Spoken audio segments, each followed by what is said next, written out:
Jaya Gopi Janna Vallabha Girivaradhari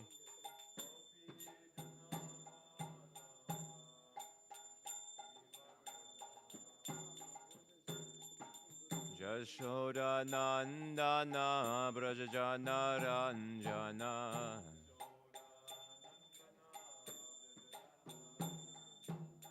Jashoda Nandana Brajajana Ranjana Munadira Banachari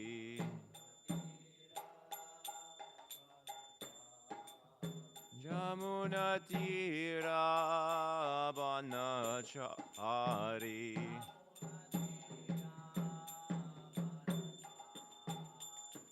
Jaya Radha Madhava Kunja Vihari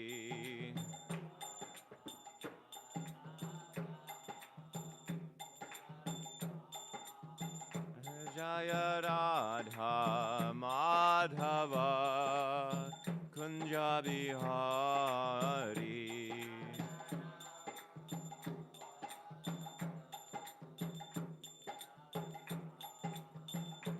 Jaya Gopi Jana Vallabha Girivaradhari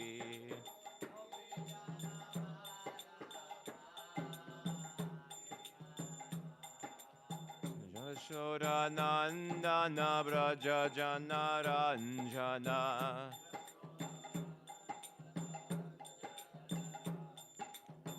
Yashoda Nandana Braja Jana Ranjana Jamunatira Vanachari Jamunatira Vanachari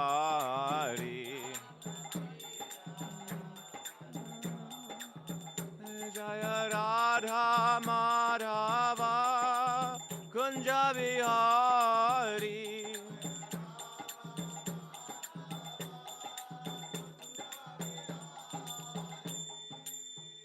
Jai Om Vishnupad Paramahamsa Rajagatari Ashtatrashita Shri Shrimad His Divine Grace La A.C. Bhaktivedanta Swami Maharaj Prabhupada Ki Jai Om Vishnupad Paramahamsa Rajagatari Ashtatrashita Shri Shrimad His Divine Grace La Bhakti Siddhanta Saraswati Thakur Goswami Maharaj Prabhupada Ki Anantakoti Vaishnava Vrinda Ki Jai Appearance Day of Shri Vaspanda Ki Jai All glories to the simple devotees All glories to the simple devotees All glories to the simple devotees All glories to Shri Guru and Shri Gauranga All glories to Srila Prabhupada.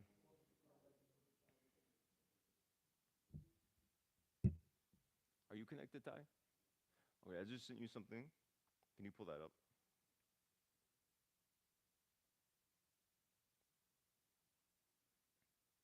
You can scroll down to the beginning of the Ashtaka. So, it's a song. I was going to sing it, but it's very complicated, so I didn't sing it. So,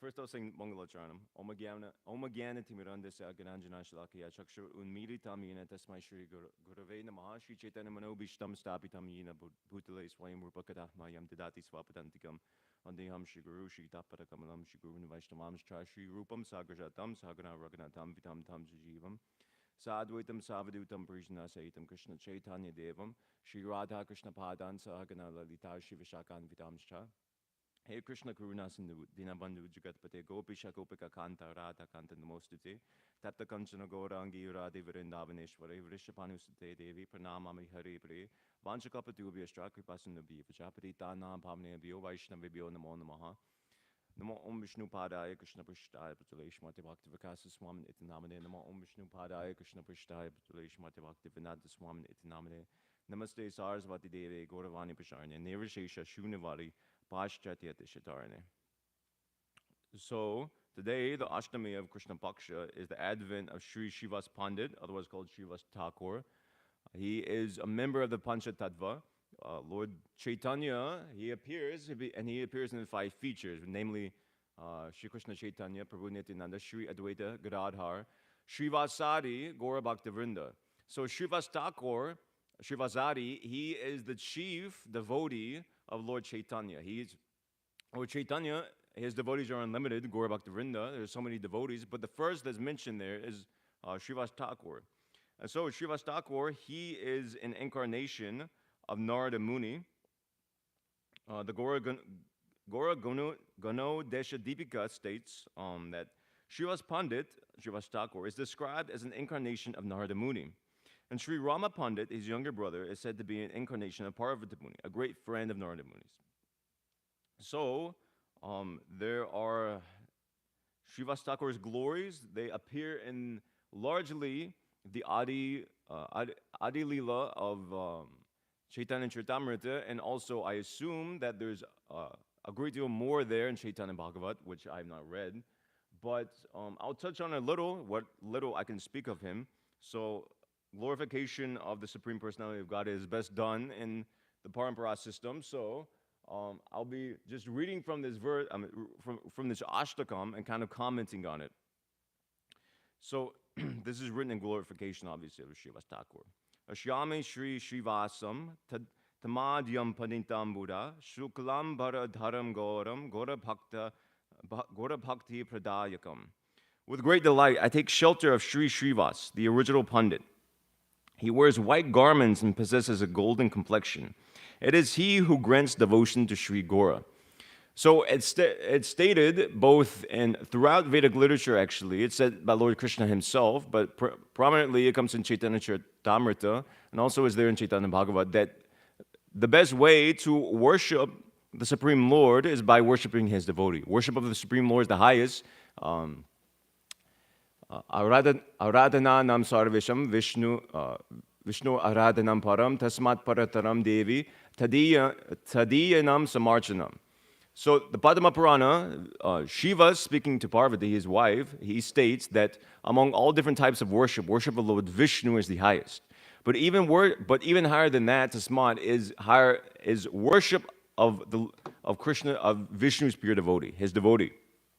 And a further verse, there's two more verses that follow this particular verse in the Padma Purana, and they state something to the effect that one who thinks he can worship the Supreme Lord without worshiping the devotee of the Lord is only he's exhibiting his puffed up sense of false prestige.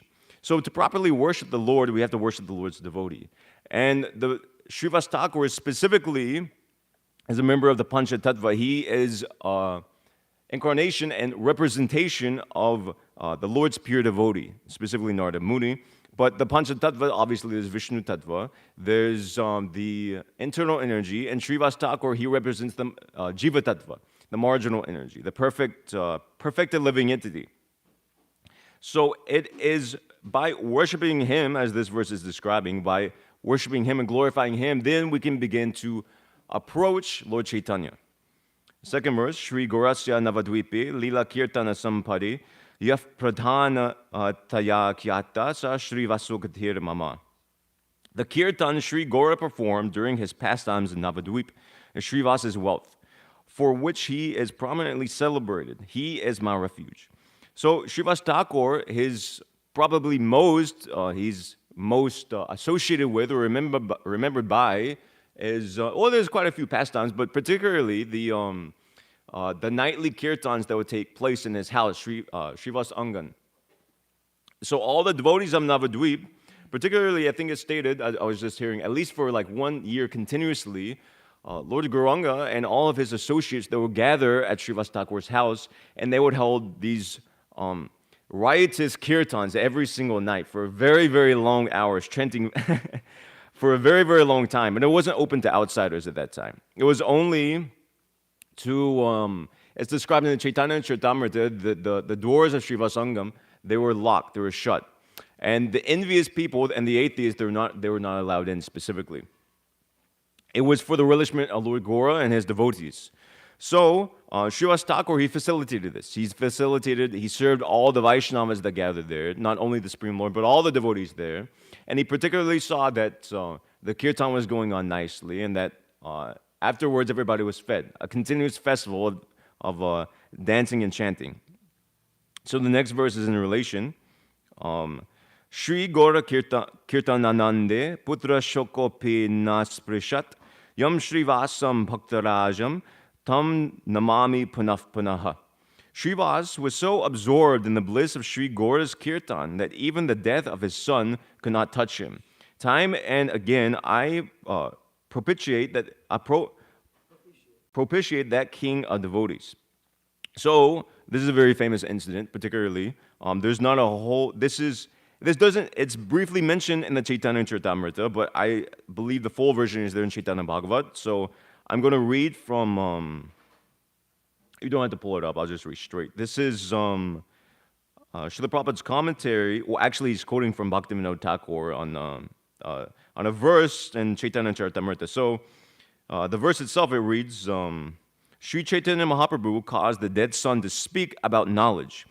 And then the two brothers personally became the sons of Srivas Thakur. So the purport, the incident is described by Bhaktivinoda Thakur, Prabhupada quoting. One night, while Sri Chaitanya Mahaprabhu was dancing with his devotees at the house of Srivas Thakur, one of Srivas Thakur's sons, who was suffering from some disease, died. So while this ecstatic kirtan was going on, suddenly one of Srivas Thakur's sons passed away right in the middle of the kirtan. So Srivas Thakur was so patient, however, that he did not allow anyone to express sorrow by crying, for he did not want the kirtan going on in his house to be disturbed. Thus kirtan continued without a sound of lamentation. But when the kirtan was over, Chaitanya Mahaprabhu, who could understand the incident, declared, "There must have been some calamity in this house." When he was then informed about the death of Srivas Thakur's son, he expressed regret, saying, "Why was this news not given to me before?" He went to the place where the son was lying dead and asked him, "My dear boy, why are you leaving the house of Srivas Thakur?" The dead son immediately replied, "I was living in this house as long as I was destined to live here. Now that the time is over, I am going elsewhere, according to your direction. I'm your eternal servant, a dependent living being. I must act only according to your desire. Beyond your desire, I cannot do anything. I have no such power." Hearing these words of the dead son, all the members of Srivas Thakur's family received transcendental knowledge. Thus, there was no cause for lamentation. The transcendental knowledge is described in the Bhagavad Gita, and I'll skip over that a little bit. Srila Prabhupada explains this tatati hantara prapti dirastat, the change of body. So, after the discourse between the dead boy and Sri Chaitanya Mahaprabhu, funeral ceremonies were performed. And Lord Chaitanya assured Srivas Thakur, "You have lost one son, but Nityananda Prabhu and I are your eternal sons. We shall never be able to give up your company." This is an instance of a transcendental relationship with Krishna. And the purport continues like that. So that's the end of the explanation. So this incident, it's at least it's one of the most famous pastimes of Srivas Thakur, a very prominent incident because it displays so many things actually. His detachment from family life. Interestingly enough, Srivas Thakur, as I've mentioned, he was previously Narada Muni, who is a brahmachari. But in Lord Gauranga's pastime, in Lord Chaitanya's pastimes, Gaura Lila, he accepted the role of a householder. But still, yeah, you could see his complete detachment from, even though his family is pure devotees, as is later described in this, and you can see in the literature, he's completely detached from material life, from family life, and his only intent was to please Lord Chaitanya. His son passed away, but all he was thinking of was that I don't want to disturb the kirtan of Lord Chaitanya. I don't want to interrupt or disturb his tasting of the mellows of Krishna consciousness. So yeah, that's that. There's a very prominent lila in relation to Srivas Thakur. So adau vasastu Shri Hate Bhaghirat Yastate Tataha Kumara Hate Yasyasit Same Gora Katir Katihi. At first he lived in Sri Hata, and later he came to dwell in Kumarahata on the banks of Bhagirati and took shelter of Sri Gaurasundar. That Sri Srivas is my goal and refuge. So this is quite simple. In the beginning, before Lord Chaitanya took sannyas, he was living in Sri Hata and associated with the Navadvip devotees. And later, after the Lord took sannyas, Srivas Thakur and his brother Sri Ram left Navadvip and resided at Kumarahata. And they will come as well as described in the Chaitanya Charitamrita. They will come along with the other Navadvip devotees during the time of Ratha Yatra and visit the Lord there. And it's described that you see in the descriptions of the Ratha Yatra ceremony that Srivas Thakur, he was particularly noted as being one of the dancers of Lord Jagannath. He was a very expert dancer. So the next verse, Sri Rama Sri Patishchaiva Sri Nidishcheti Satamaha Srivasa Bhataro Gyeya Srivasam Naomi Sadvaram. I venerate the eminent and saintly Srivas, whose brothers Sri Ram, Sripati, Srinidhi are exalted among saintly personalities. So Srivas Thakur, as has been mentioned, he comes in a family. He has 3 other brothers, four brothers total. This is mentioned in Chaitanya Bhagavat, and specifically this Sri Ram. I'm not sure about Sripati or Srinidhi, but Sri Ram specifically is an incarnation of Parvata Muni.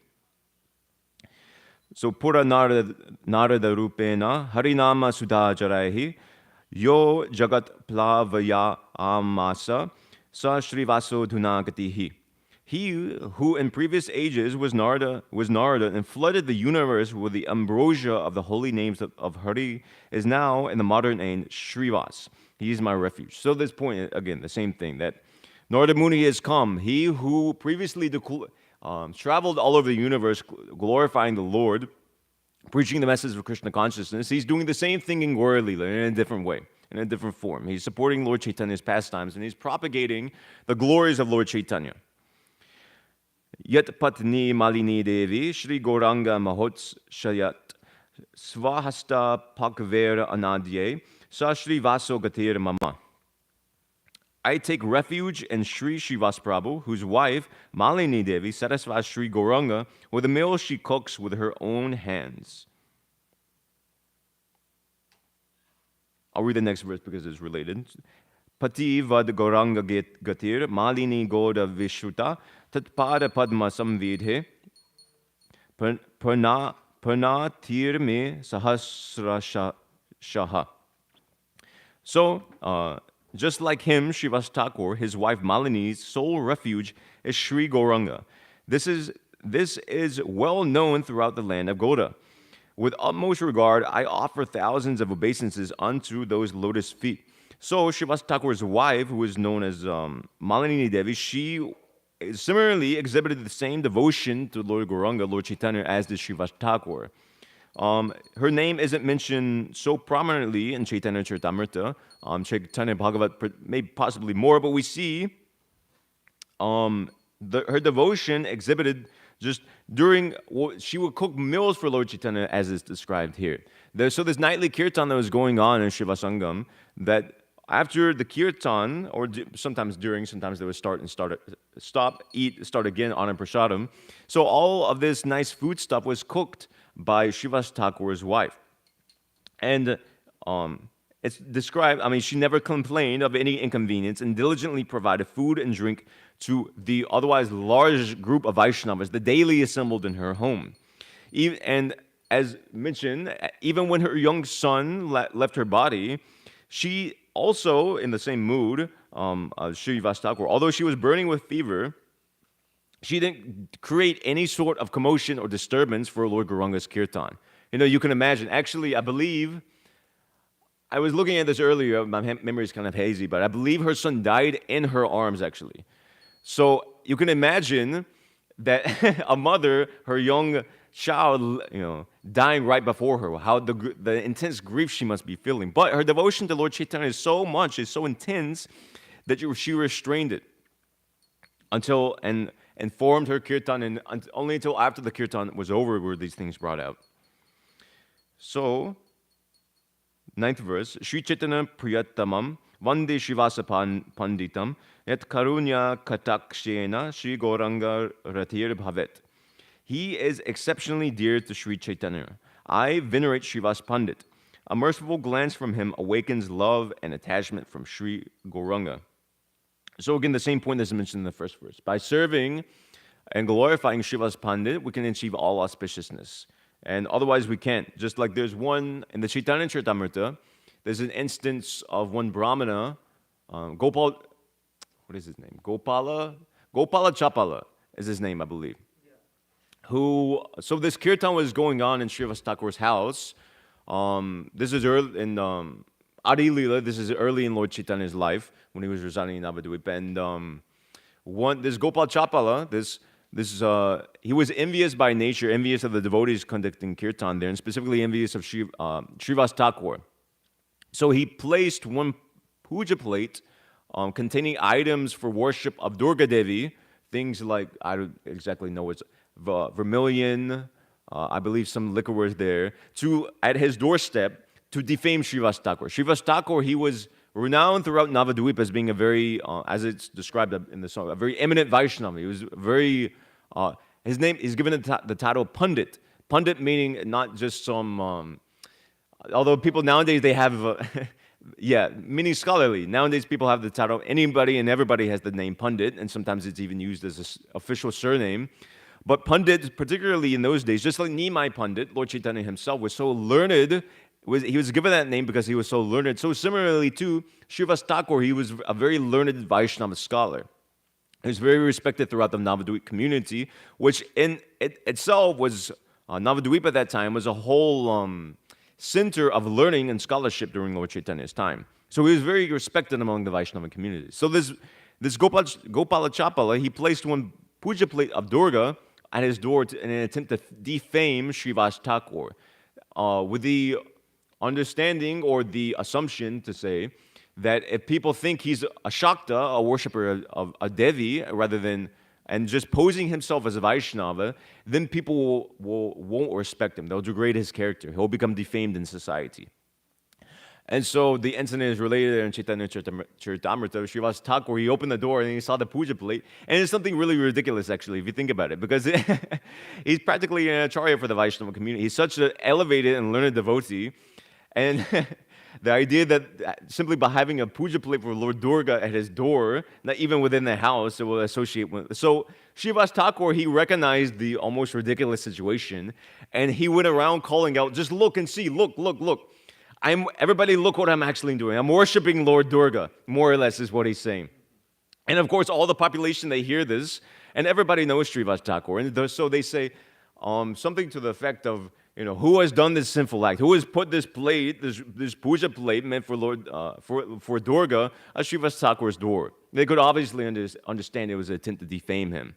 So the story continues on succinctly that this Gopal Chapala, because of offending or attempt to defame Srivas Thakur, he was afflicted with I forget what this. He was some disease. It's just escaping my mind. But it was a very, very painful disease. It's described, but for some reason, he would not leave his body. He was undergoing such intense pain, but he wasn't leaving his body. He was just suffering like anything.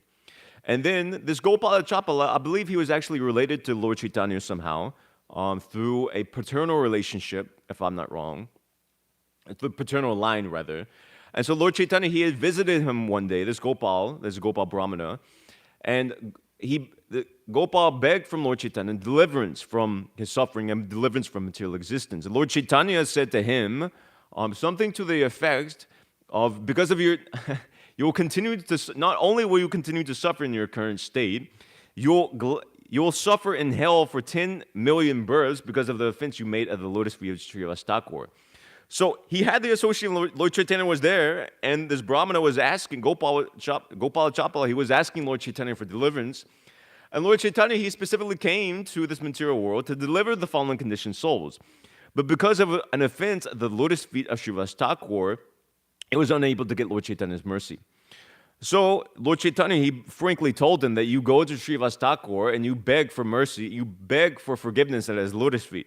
And the story wraps up that he did so, and was specifically it's described, he was free from all sinful reactions. It wasn't the scripture, it didn't say he attained Krishna Prema or anything like that, but he was free from his offense and free from all sinful reactions. So we see the exalted position of Srivas Thakur and the by dint of those who incident of those who have offended him. Another incident that's just now coming to my mind It's mentioned briefly in the Chaitanya Charitamrita. So as I was mentioning, Srivas Thakur's kirtan, nightly kirtan, was closed to the envious and the atheists. So one Brahmana came there and he wasn't allowed in. And so he became angry and he cursed Lord Chaitanya that you won't receive, what is that? Something to the effect of you won't, in this life, you won't enjoy any material happiness at all. And Lord Chaitanya took it as a very great benediction. He honored or upheld that curse because Lord Chaitanya, he then shortly thereafter took sannyas. And sannyas means you renounce all forms of worldly pleasure. So that incident happened also at Srivas Thakur's house. So there's so many other pastimes. I'm not like super familiar with Chaitanya Charitamrita, nor am I familiar at all with Chaitanya Bhagavat. I'm sure so much more is there in Chaitanya Bhagavat because principally there's so many pastimes of the Panchatattva, particularly of Srivas Thakur, of his pastimes at Navadvipa of Lord Chaitanya. So those are assumingly given there in Chaitanya Bhagavat. So now we can move on to the Bhagavatam verse for today. I have a little bit prepared for it. So it's 247.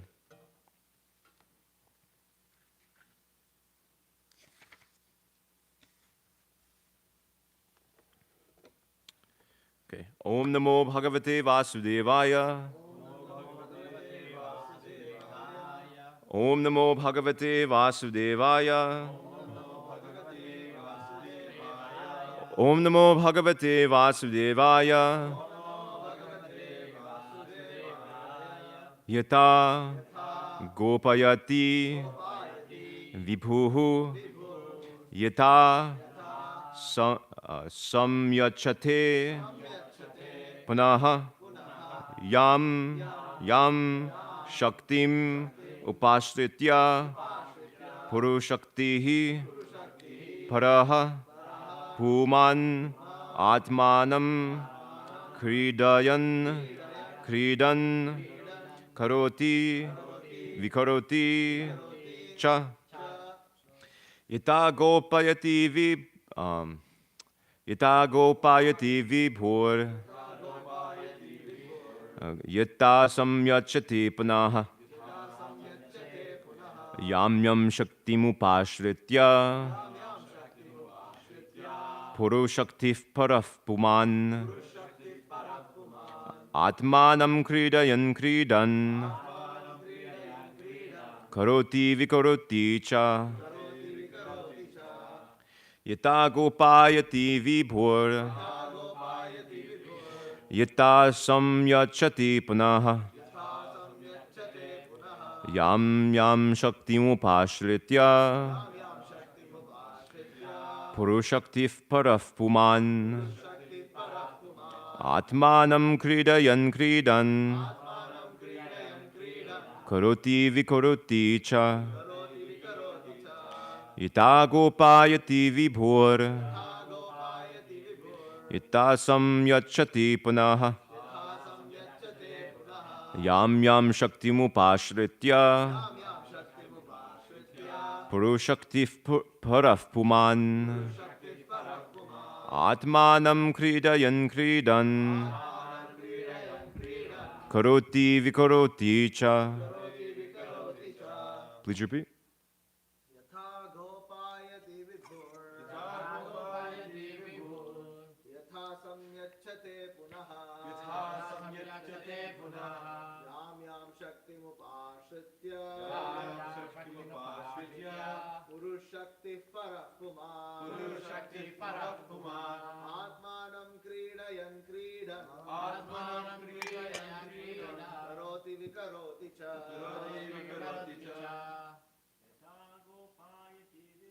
Yatha Gopayati Vibhur Yatha Samyachate Punaha Yam Shaktimupashritya Purushakti Parapuman Atmanam Kridayan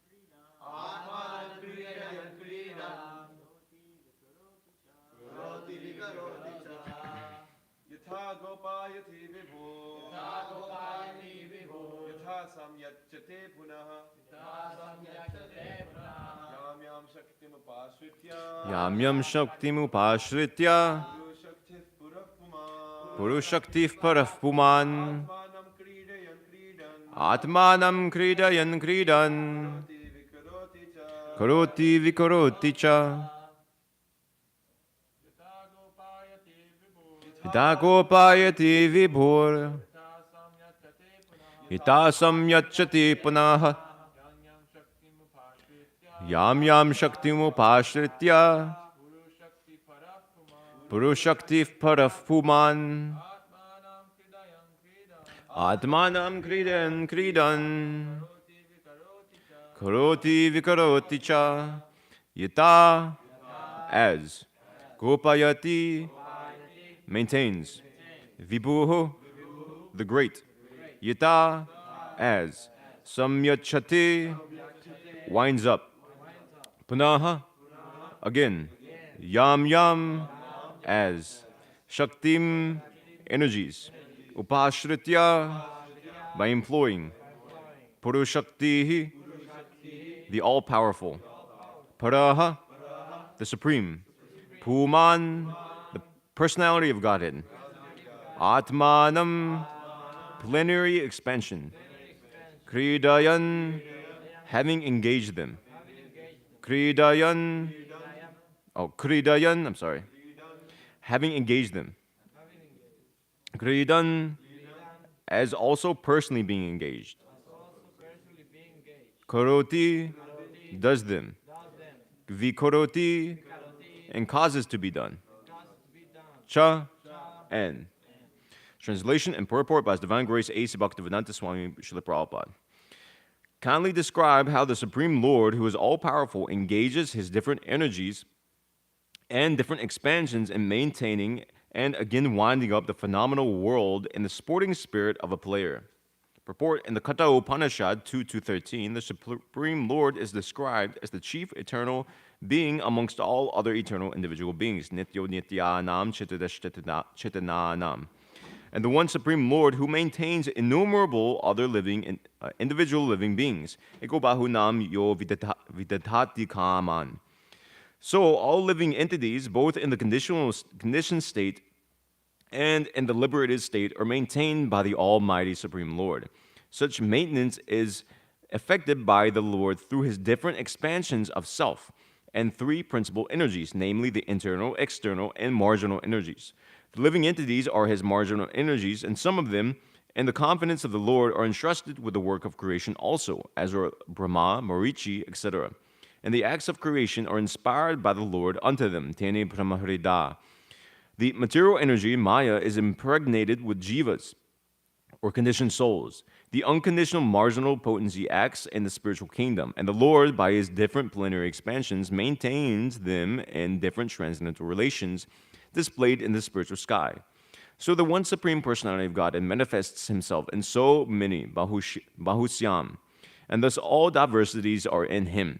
And he is in all diversities, although he is nevertheless different from all of them. That is the inconceivable mystic power of the Lord. And as such, everything is simultaneously one with and different from him by his inconceivable potencies. Achintya Bheda Bheda Tattva. I've always said the Mangalacharanam, so I'll just speak straight. It's fitting, actually, that this verse is talking about different energies of the Lord, and specifically he's mentioned here a little bit that the marginal potencies of the Lord, and today is also Srivastakar's appearance day. So I wanted to take this purport in a different direction. Specifically, if you see the translation, Maharaj Parikshit he's asking, kindly describe how the Supreme Lord, who is all-powerful, engages his different energies and different expansions in maintaining and again winding up the phenomenal world in the sporting spirit of a player.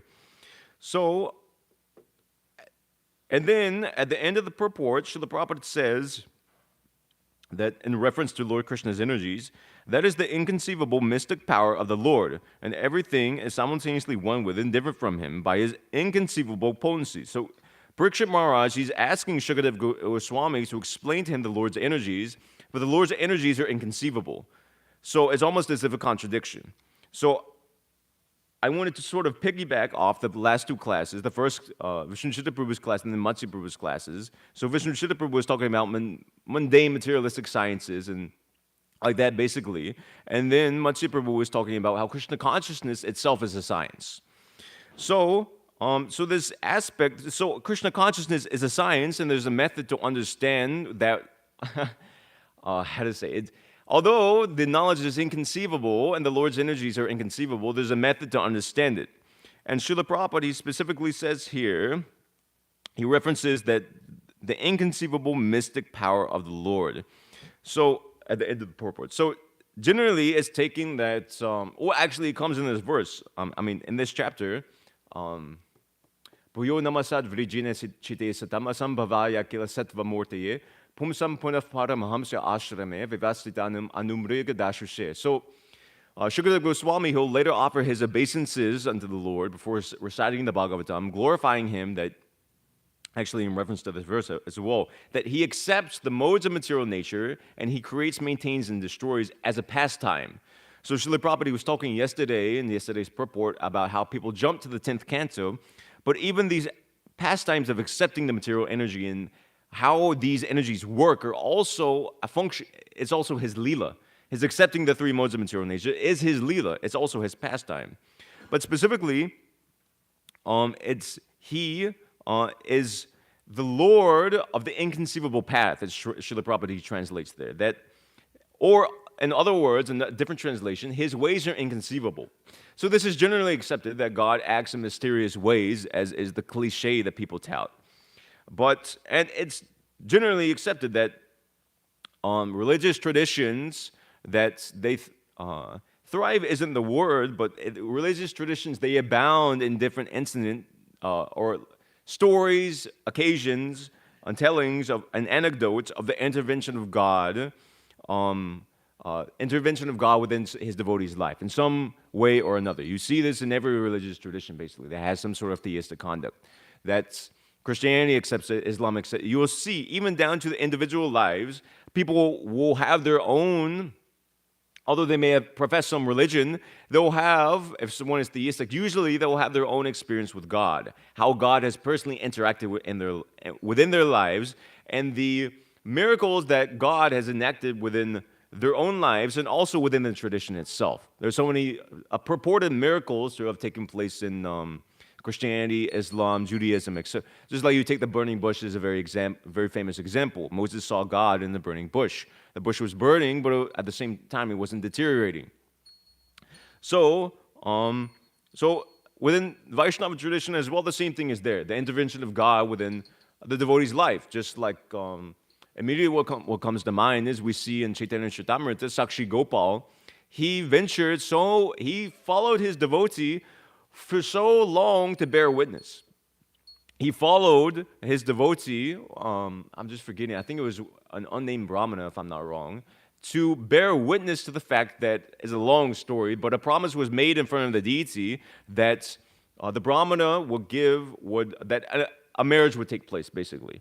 And so to bear witness to the fact that promise was made, this Gopal deity, Sakshi Gopal, he traveled so far, practically, if you look at the map, it's all the way almost from the south of India to the north of India, just to bear witness for his devotees. As well, there's so many other things there, just like the instance of Madhavendra Puri, who we celebrated recently, the example of Kirachora Gopinath, the Gopinath deity who stole sweet rice from Madhavendra Puri.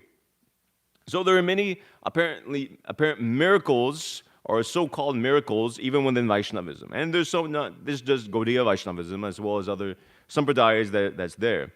And generally, the esoteric or the miraculous or that mystic part of a religion, I was telling Bhakti Trace, is taking it as usually at least among some people who are spiritually inclined, the more esoteric and mystical part of a religion is generally respected and seen as, or given greater importance to, or seen as the highest. Just like people may deride, or some people may not have a very, popularly, it's a fact that Islam doesn't have such a very good popular image. But if you look at the esoteric or the mystical sect of it, Sufism, it's very popular amongst people, or at least people respect it. The same thing, Judaism, historically, it hasn't been respected as a tradition. And even today, most people, the mass stereotype of it is basically is dependent upon one's birth, but it's almost as if a very antiquated, superstitious tradition. But if you look at, but the mystical aspect, which is very loosely related, the Kabbalah, is very respected by people. So similarly, too, people are very much into things like Tibetan Buddhism, which expresses a whole bunch of esoteric aspects of Buddhism, even though it's a complete deviation from the original principles. But still, this aspect is there that people respect the mystical and people respect the esoteric parts of a tradition. So that's, I mean, Gaudiya Vaishnavism, that is also there, but particularly we see that within that understanding of the Bhagavatam, well, Srila Prabhupada himself, he said that the explaining the apparent miracles and esoteric and mystical aspects of these other less informed religious systems, he said they're all accounted for in the Srimad Bhagavatam. So Parikshit Maharaj is asking for these things to be explained, and there will be a full description of these things, complete to the very last detail, as far as our minds can conceive of. But because it's displays of Krishna, what is called a miracle by conventional terms and in conventional religion, is simply a display of Krishna's Achinta Shakti, of Krishna's inconceivable potency. Srila Prabhupada, he says, a magician can also show miracles. That is not very important. A yogi can also show many miracles. Srila Prabhupada would often cite, just like there's so many bogus yogis who manifest some sort of miracle, this or that. Particularly, we see people purportedly manifesting gold, manifesting some sort of jewelry, or manifesting some sort of ash even sometimes. And people take it as a miracle, and people take it as some sort of incarnation of God. But it's just some sort of manifestation like this isn't very miraculous. It's just a manipulation of the material energy. Even if they have some sort of mystic perfection, it's not very impressive. So this is a long quote by Srila Prabhupada on this topic of miracles. So Srila Prabhupada says, miracle means you cannot conceive how it's being done. If you want to paint a rose flower, you require so many things. But that also is not a real rose. Imitation, it may be perfect. But you have to take so much trouble in collecting the paint, the colors, and your energy than the duration of work, and someday it may come out perfect.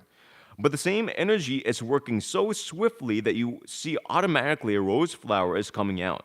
The same example again. Just like this airplane, there are thousands of complicated electronic machinery arrangements, but you see that the pilot is simply pushing a button. But a layman is seeing that simply by pushing a button, a miraculous thing is happening. But no, with the pushing of a button, there's so many complicated machineries working one after another, one after another. So similarly, God's energy is so subtle that simply by his willing, the process takes place. But it takes place so swiftly and quickly, we see it as a miracle. There is no such thing as a miracle. So there's a quote by Srila Prabhupada. So Srila Prabhupada is very skeptical, or he outright condemns or denounces this idea of a miracle. Miracle means you don't know how it works, basically. Because everything is, miracle means you're in ignorance. You have a lack of knowledge. You won't find any such purported, even this equivalent of this word miracle. The closest thing you can find is something like adbhuta, something wonderful. But even that wonderfulness is categorized, and it can be understood to an extent by the knowledge of the Bhagavatam. So, Srila Prabhupada, he would explain that generally the thing is, the unintelligent class of men, they want to see a sort of miracle. So therefore, people are very much attracted to these stories of miracles and very much attracted to these bogus people who apparently manifest some sort of miracle, such as manifestation, this or that, or purportedly possess some sort of mystic power. But real, genuine, saintly people, you will find that even if they do possess some sort of mystic power, generally they're not attached to it and they don't exhibit it. Just like what Srila Prabhupada, he himself explains in his Bhagavatam. And if you see Srila Prabhupada, if you study his character, there's so many, we can understand Srila Prabhupada's own position by his, or his access to higher levels of consciousness, higher levels of mysticism, so to say, by so many different accounts of his disciples. Just like in 1966 in New York, the devotees had booked one hall for speaking, and they went there, and there was nobody turned up, but still Srila Prabhupada gave a lecture. And so at the end of it, this is recorded in the Lilamrita. At the end of it, the devotees apologized to Srila Prabhupada for arranging such an event and not advertising it, for nobody coming and wasting Prabhupada's time. And Prabhupada said, you did not see Brahma came, you did not see Narada came. The same thing in London, Srila Prabhupada said that for the Sandhya Arti, the evening Arti that takes place there, that Brahma and Narada also come for the Arti that's there. And he had two of Vyasasans to be put on the altar for them when they come. And it's still there today, actually. You can see some small Vyasasans that are there. So similarly, too, and who's recounting that? I believe it's Ravindra Swarup Prabhu. He tells the story in his remembrances that I believe it was the first Ratha Yatra in New York on down Fifth Avenue, and some reporter was asking Srila Prabhupada that one of the devotees here, I'm just going off my memory, one of the devotees here said something wonderful that like you're able to see mystic demigods in the sky throwing flowers upon the whole procession. Is that true? And Ravindra Swarup, he said, he thought the person that told the devotee that told the reporter this was just an idiot. But Srila Prabhupada, he just nonchalantly replied, yes, as if it was just a matter of fact. So my point in narrating in this is that saintly persons do possess some sort of mystic potencies, and they may have access to higher levels of reality, but generally you don't see them exhibit it. And specifically our own Srila Prabhupada, he very much downplayed all of this, because it's just like, just as the downplaying of miracles, the downplaying of any sort of mystic potency, even the Bhagavatam itself does it. Just like in the 11th canto, Krishna himself says, there's a full description of the yogic cities, but his ultimate conclusion, Krishna says, is that they're just deviations or distractions on the real path of devotional service. So these things aren't so much emphasized. Rather, what's emphasized, particularly by our acharyas, and especially for Srila Prabhupada, is the practical aspect that we get from it. There's one letter in 1968 of one disciple writing to Srila Prabhupada, and there are many instances of this, but this is just one. One disciple wrote to Srila Prabhupada asking, or telling Srila Prabhupada that he was, when chanting Hare Krishna, or like he was seeing like so many like different like spirits come to him and can communicate with him. And Srila Prabhupada replied, the letter is there, he said that these spirits are just a hallucination. They have nothing to do with the process of Krishna consciousness.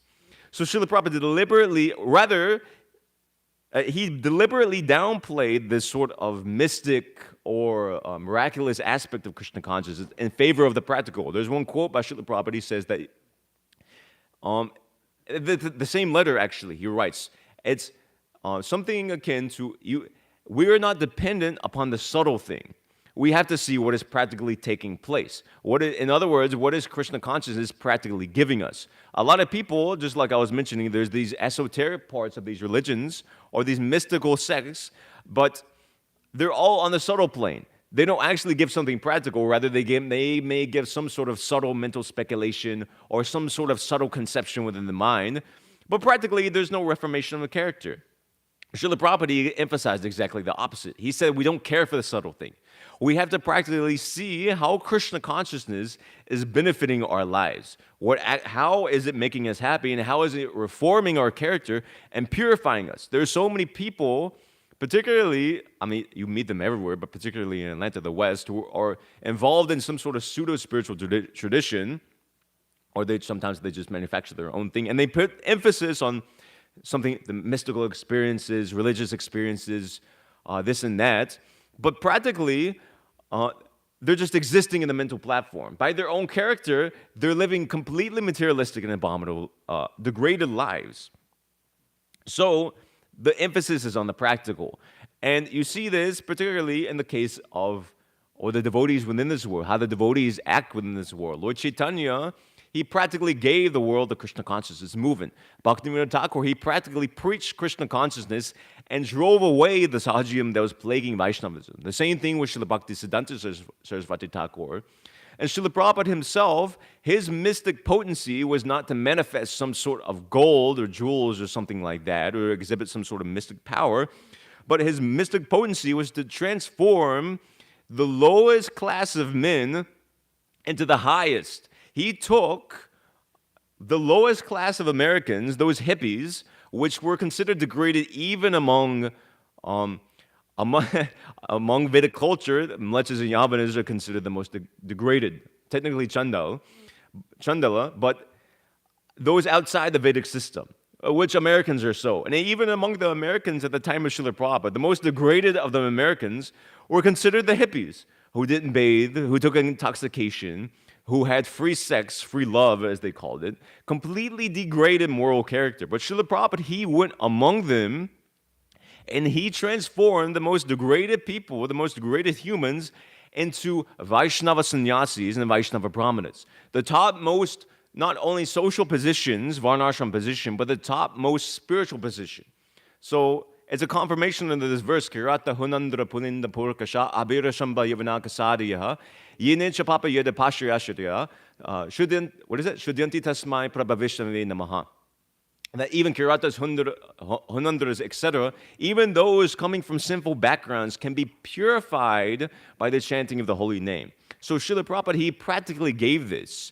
This is Prabhupada's miracle, as he himself related. There are so many different things. Srila Prabhupada's potency was not some sort of, although charisma was there, definitely some charisma, actually the word means, it means in a sort of empowerment by God, a sort of investment in God's energy in a person. So certainly, Srila Prabhupada, he had sort of charisma. So popularly, we hear of charismatic gurus and other gurus having some sort of flash of putting on some sort of show or coming to some location. As I was hearing yesterday in a lecture by Srila Prabhupada, they come, they show, they make a big show, they take your money, and then they leave. So many bogus gurus and so many bogus yogis. But Srila Prabhupada's potency was not in some sort of razzmatazz show, but his potency was in the fact that he didn't bluff people. He didn't cheat people. He spoke the message as it is. There's one quote by Srila Prabhupada. He says, so one man was asking Srila Prabhupada, he said, this is Srila Prabhupada speaking, one man was asking me, Swamiji, what magic have you got? I said, I have got this magic that I don't tell lies. I don't claim this rascal is God. God is Krishna.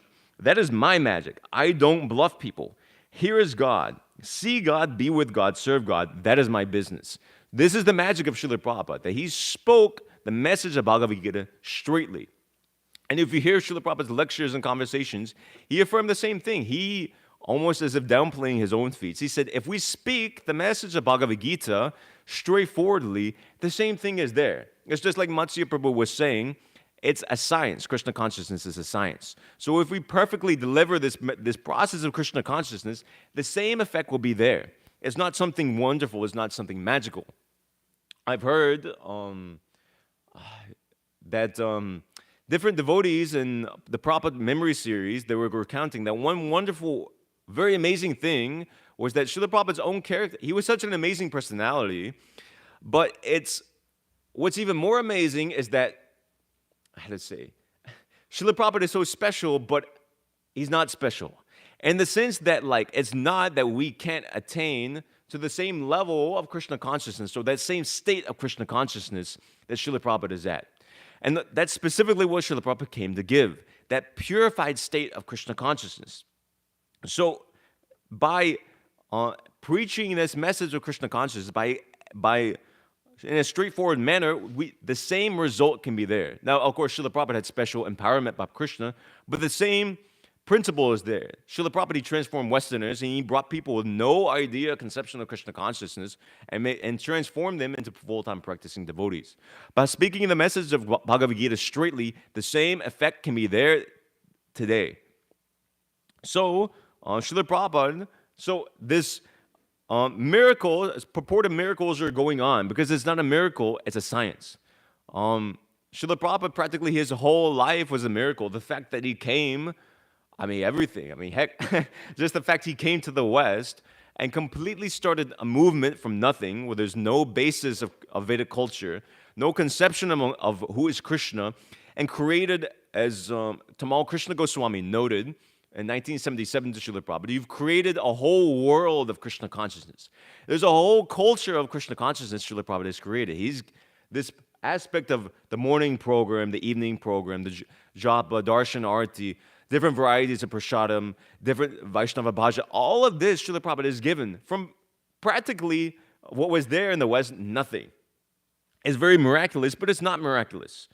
So on this other point of miracles, or apparent miracles, Srila Prabhupada, and this topic of not just being constrained to a miracle or something wonderful is not just something that some Paramahamsa Vaishnavacharya can exhibit.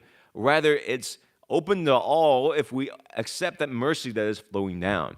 Even during Srila Prabhupada's time, if you see the majority, or how to say, the bulk of the spreading of the Krishna consciousness movement was done by the disciples of Srila Prabhupada. Of course, Srila Prabhupada was he was like the powerhouse of everything. He was writing the books. He himself was visiting so many different temples, enthusing devotees, and doing so many different things, overseeing the whole movement. But he specifically empowered his disciples to spread the Krishna consciousness movement.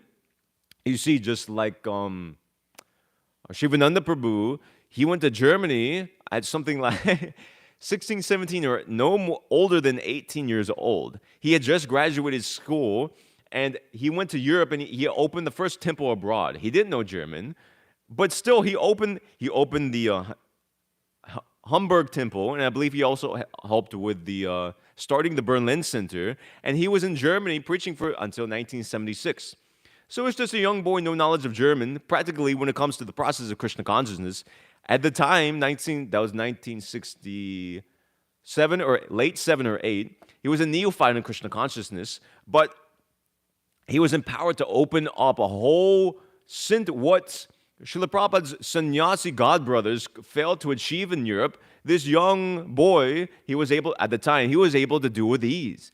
By faith in it, Yasa David Parabhaktir, Yata Devi Tatagaro, Tasyati Katita Hyarta, Prakashanti Mahatmanaha. By his faith in the words of the spiritual master and Krishna, all the imports of the Vedic literature were revealed, and the potency to spread Krishna consciousness was there. So similarly, too, there's so many other, practically any biography of Srila Prabhupada, you see this. Shyamasundar Prabhu and his, he talks a bit in his book, but particularly in his remembrances of Srila Prabhupada. There's one incident that comes to my mind in 1967 in Haight-Ashbury, that the temple was like really behind in payments and they were struggling to pay rent. And the due date for the rent payment was coming up. Otherwise, they were going to get kicked out of the temple.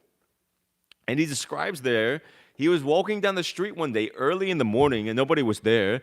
And all of a sudden, there was a gust of wind. And down the street comes blowing $100 bills, out of nowhere. And Shyamasundar Prabhu, he recounts that, is magic, Shyamasundar specifically, he writes in his book, there's other incidences as well. There's one, I don't know the context, the other incident of a temple not being able to pay rent. And then within the temple room, after japa period, there was a duffel bag filled with Lakshmi in it. Where? Paris temple. Who's the Yogeshwara Prabhu tells that? Or?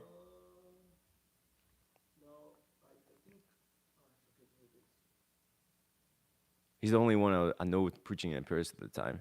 He was temple president there. But anyway, without getting hung up on details, so similarly too, the fact of neophytes preaching Krishna consciousness, the four Grahastha couples, Mukunda, now Maharaj Mukunda Prabhu at the time, Shyamasundar Prabhu, actually going to London, going to England, and establishing Krishna consciousness there, meeting the Beatles, meeting George Harrison. And then when Shyamasundar Prabhu met George Harrison, George Harrison, he was practically bigger than Jesus at the time, as John Lennon said. And he was practically unapproachable, yet somehow or other, Shyamasundar Prabhu easily approached George Harrison. And not only that, Srila Prabhupada, when he had formed a relationship with George Harrison, Srila Prabhupada, he ordered actually Shyamasundar Prabhu that so Srila Prabhupada, he was just arranging to get this Krishna book printed, Krishna, the Supreme Personality of Godhead, but there was a shortage of funds. So he told Shyamasundar Prabhu, he recounts this in his memories, that Srila Prabhupada told Shamasundar that you go to George Harrison and you ask him to sponsor the whole printing for the Krishna book. And Shamasundar Prabhu, he was thinking, oh, how am I going to do this? You know, he's such like a big person. I like barely know him. As the relationship has to be like a gradual thing, you know. It will like, in other words, he was scared that immediately George may feel that like, you know, they're just trying to use me like that. But still, you know, Shamasundar Prabhu, he did it. He acted on Srila Prabhupada's order. And the story is there, actually. I think George Harrison himself tells that he was, it's hazy in my mind, but something, so initially George didn't want to do it. And then he was thinking about it, and then I believe in the same conversation he was there with Shamasundar Prabhu, that all of a sudden a huge storm came out of nowhere. There was a, yeah? He asked for a sign for Krishna, yeah. And then, to loosely relate the incident, there was a storm out of nowhere, and then lightning hit the top of the building he was at and knocked out all the power. And then the lights were completely off. It was completely black. And then after a few minutes, the lights come back on. And so George took it as an obvious sign from Krishna. And the result, the Krishna book was published, and we had that foreword. And from him publishing that Krishna book too, so many Krishna books were distributed and still are on the basis of the foreword that George published that book. So similarly too, another incident of Srila Prabhupada, apparently a miracle, you know, who could, George Harrison, untouchable, but by the potency of Krishna, by the process of Krishna consciousness, what is a miracle becomes something very simple. So similarly too, in 1966, Srila Prabhupada had fully translated his Bhagavad Gita for the second time after having the first manuscript stolen, and he was ready for publication, but he couldn't find a publisher. So he told Brahmananda Prabhu at the time to go to Macmillan Company. Macmillan is a very prestigious company. It was founded in like 1850 or something. It's been around a long time and is a very big name. He told Brahmananda Prabhu, go to Macmillan Company and ask them to publish this book. They'll do it. So Brahmananda Prabhu, it's a long story, but long story short, he goes to Macmillan Company. He somehow meets one of the head producers there, and the producer tells him, we're actually looking to print a Bhagavad Gita. I'm so glad you're showing this to me. And the result, they print the Bhagavad Gita. Srila Prabhupada was preaching out of a storefront in the Lower East Side. Practically, he had 15 followers, all of whom were still practically hippies, more or less. Satsarup Das Goswami, I believe he was a teacher, and then Brahmananda Prabhu, he was a social worker, but practically everybody else unemployed. But by Brahmananda Prabhu, by Srila Prabhupada's empowerment, went to Macmillan Company, instantly printed the Bhagavad Gita. So there are so many miracles are there, so much more could be spoken on this, but there's so many miracles there in the Krishna consciousness movement. Shamasundar Prabhu, he writes in his book that devotees became accustomed to Krishna's divine intervention, that eventually, as Shamasundar notes, that we expected it. We expected magic. Shamasundar Prabhu continues, only magic could explain how this wild show stayed afloat. Sure, we ran a pretty loose ship, but we had a good run so far, and the future looked bright. So this aspect of magic and miracles is there in Krishna consciousness, but for the devotee, it's not something very wonderful, because it can all be properly understood and applied and properly realized through the process of Krishna consciousness. So that's all.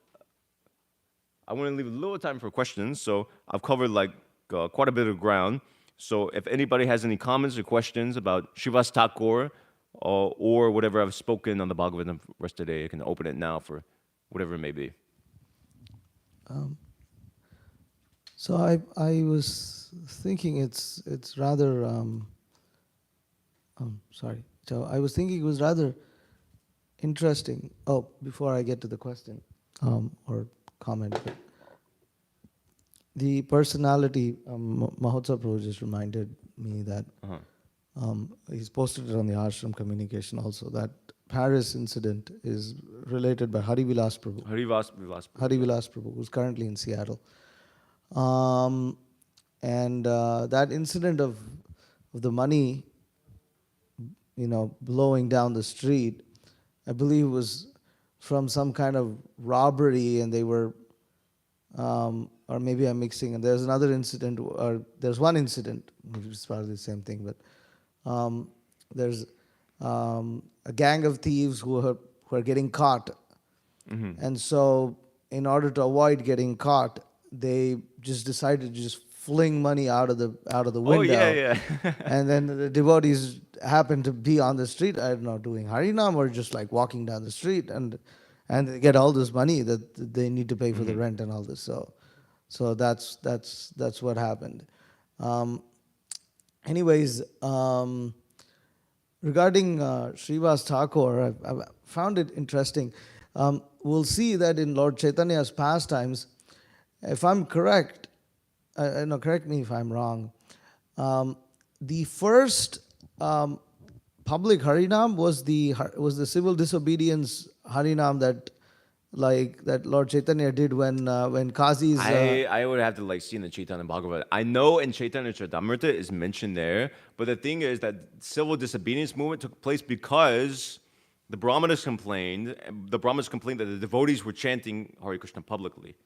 So they were complaining that, I don't know if they were complaining that they were chanting it publicly or they were chanting it loudly, because loudly, yeah. well, they could hear from within Srivasa's house what the holy name was being chanted, and I believe that See, like, okay, outside of outside, I yeah, see, public Harinam, Nagar Sankirtan. So I think the Nagar Kirtan, that was the first instance of Nagar Kirtan, and until that point of time, all of the kirtans in Lord Chaitanya's pastimes were done inside, like, within closed quarters. And and that's when Lord Chaitanya decided, like, he's taking the mercy out, and then very soon after that he takes sannyas. Not too long after that, he takes sannyas, and after that, practically every description of Harinam or Nagar Sankirtan is on the street.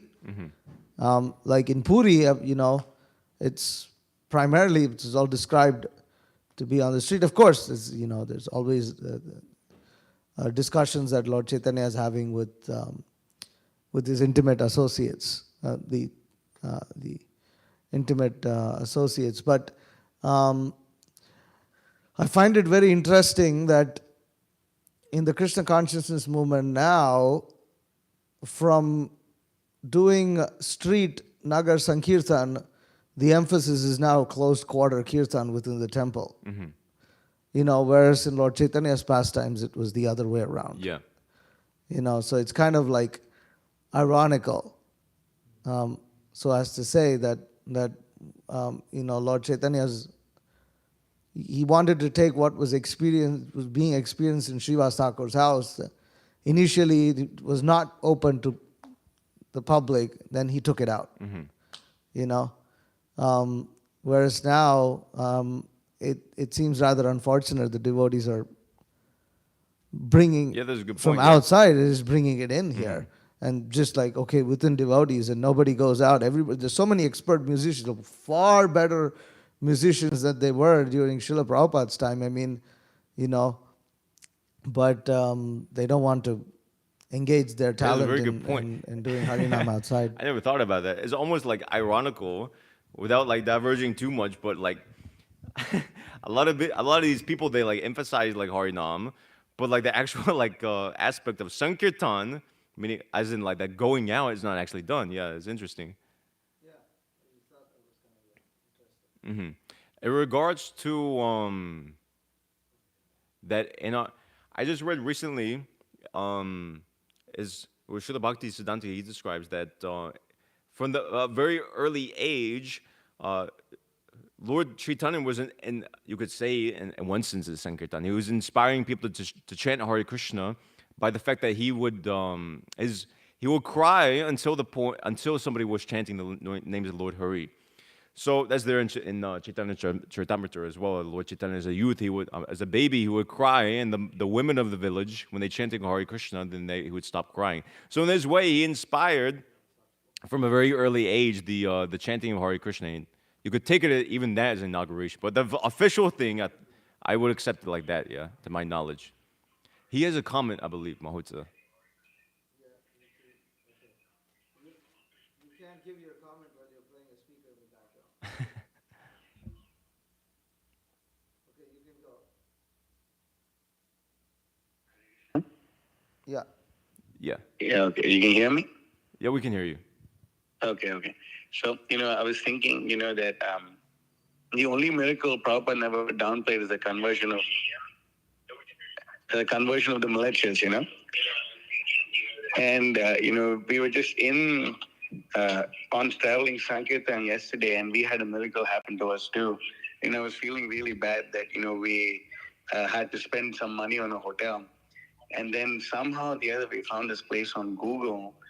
And then we went to this hotel, and the minute we went there, there was this Gujarati guy who owned the hotel, and he saw us, and he got fully ecstatic, and he came and tried to touch our feet and all this and all that.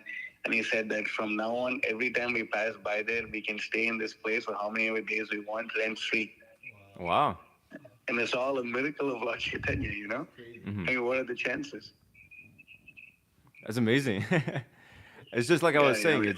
It's like as Shamasundar Prabhu he says, it's like almost like the magic is there. It's almost like you start to expect it. It's like when you take like a risk for Krishna or put yourself on the line for Krishna, then the reciprocation is there. And the same point I meant to mention, but I mentioned briefly, what is not something of the past. It's something very practical that still happens to this day. Most of us have, even in the fact of like, so many things you related, just getting this building, so many different things were there. It's a miracle, but at the same time, it's not a miracle. It's Krishna's personal hand. You can see it. That's what we live for. We live to serve, and we live to bring that out like that. So, anything more? Yes. When you say about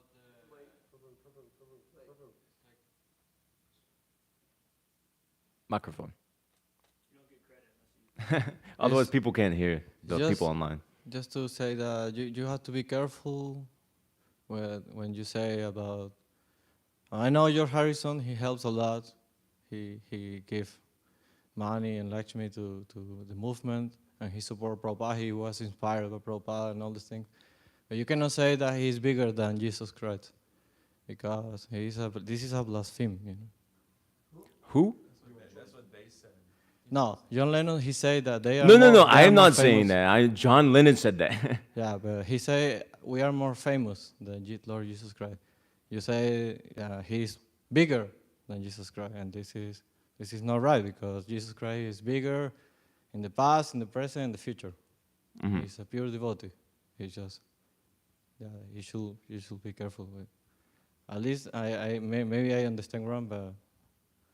No, if you see the quote by John Lennon, it's specifically that the Beatles are bigger than Jesus. He said something like that. Yeah, well, he said that. So I'm just quoting. I am not establishing. I'm just quoting what he said.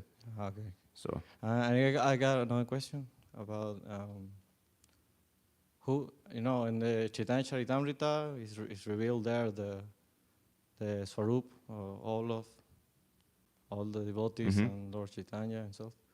But who revealed this to Krishna Kaviraj Goswami? Who reveals the Swarup of? Well, it's technically and all of that? It's Kavi Karnapur. He specifically revealed it, and it's not exactly him. Specifically, it's from my understanding, it's an agreement. He's probably also giving input, but it's an agreement of various exalted Vaishnavas. I would have to read the book to understand, but this is my understanding. Because just like sometimes he lists, what's an example? I forget. He may list one personality, and he would say that this devotee is. Some people considering him to be an incarnation of this person, but other people say he's an incarnation of this. So there may be a difference of opinion there. So it's that's Kavi Karnapur, but he's drawing from a whole assembly of Vaishnava authorities. Presumably, I would have to read the book to give a better answer to that. But okay. You had something, Trace? Something final?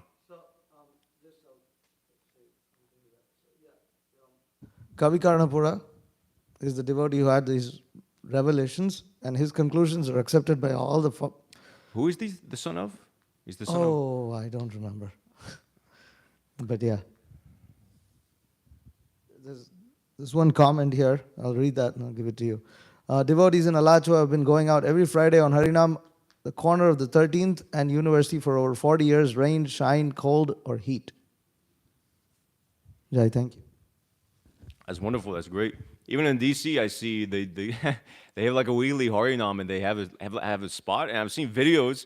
Palaka Prabhu he posts, and it could be pouring rain, and they're still out there doing Harinam. It's wonderful, actually. You get much more in relation to that comment. You get much more mercy. Obviously, by doing that, you attract and please Lord Chaitanya much more in doing that sort of kirtan, because that's what he propagated. Then the sort of inner kirtan, that's also there. Some benefit is there, but specifically the aspect of going out is the emphasis is there. So, you have something? I can make it the last thing. I was curious, just technically, they say intimate associates of Lord Chaitanya, and then there's the Panchatattva and like Srivasadi, Prabhu. Like, what's the difference there? Like, he's not an intimate associate, and like, why not? Srivasadi. So, well, I mean, there's I think I read from something. It said he's an intimate associate of Lord Chaitanya, but there's this word. I don't know the Bengali. I'd have to see, but Srila Prabhupada translates confidential associate of Lord Chaitanya, and that's or among his devotees, and that's Shikimahiri, his sister, half a person, and then Ramananda Roy, and then Swarup Damodar Goswami. So what's the difference between one particular important point, I guess, is that Srivas Thakur he's very intimate in the sense that he's part of Godhead. He's Panchatattva. If you see this, I think chapter 5 of Adi Leela, Lord Chaitanya 5 features. So Srivas Thakur, I mean, just like it's being explained in the verse, he's God, but he's not God. He's part of God. He's the Krishna means, Lord Chaitanya means not only Lord Chaitanya alone, it means Lord Chaitanya, Shri Krishna Chaitanya Prabhu Nityananda Shri Advaita Gadadhar Shivasari Gaur Bhaktivinoda. So where Lord Chaitanya is, all those other things are there. So Lord Chaitanya is always accompanied by Srivas. Of course, Adi, but Srivas is the first among so many other devotees. So why is Srivas, what is the difference between this infinite and confidential? Well, the English words, I assume, is kind of like fail us here. But specifically, these 3.5 confidential associates that are mentioned, Lord Chaitanya would speak about very esoteric and intimate leelas of Radha Krishna leela with. There's not account, at least in Chaitanya Charitamrita is not given, I doubt in Chaitanya Bhagavat, it's not an account of Lord Chaitanya speaking these things with Srivas Thakur, for instance. So there's a different categorization there.